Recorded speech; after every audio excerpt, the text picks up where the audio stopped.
श्रीराम समर्थ श्रीराम भाग 7। प्रत्येकाने आपापले धर्म म्हणजे आपापलं कर्तव्य समजून घेतलं पाहिजे आणि ते नीट केलं पाहिजे। गीता हेच सांगते की तुम्ही जिथे असाल, ज्या प्रदेशामध्ये असाल, जिथे कुठे तुमची कामावर नेमणूक झालेली असेल, ते काम तुम्ही सचोटीने, इमानदारीने करा। स्वार्थ बुद्धी ठेवून वागू नका। प्रत्येक परिस्थितीमध्ये सम राहायला शिका। म्हणजे कसं? तर सुख आलं की चांगलं वाटतं ना आपल्याला, आणि दुःख आलं की अगदी वाईट वाटत बसतं।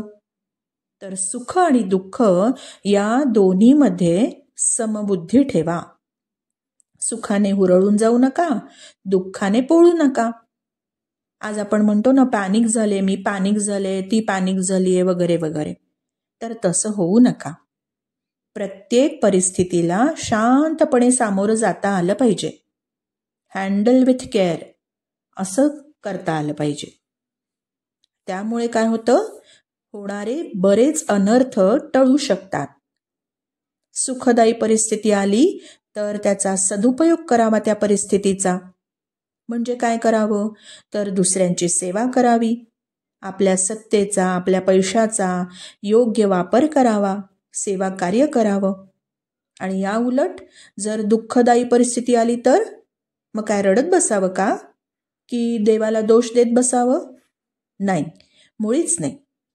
तेव्हा प्रथम तर घाबरून जाऊ नये आणि मग असा विचार करावा की मागे जे पाप कर्म केलं गेलं ना, तेच पाप आता ही दुःखदायी परिस्थितीच्या रूपाने माझ्यासमोर येऊन उभं ठाकलंय आणि ते नष्ट होतंय।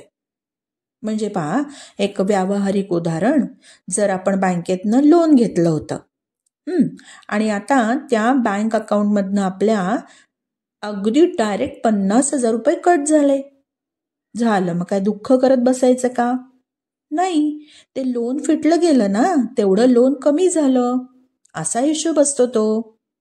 अगदी तसंच दुःखदायी परिस्थिती आल्याने पापांचं प्रायश्चित्त होतंय ही भावना ठेवायची आणि यातून असं शिकायचं की पुन्हा पाप केली ना तर अशी दुःखदायी परिस्थिती येईल, हा धोक्याचा इशारा समजून घ्यायचा आणि सत्कर्माला प्रवृत्त व्हायचं। श्रीराम समर्थ श्रीराम।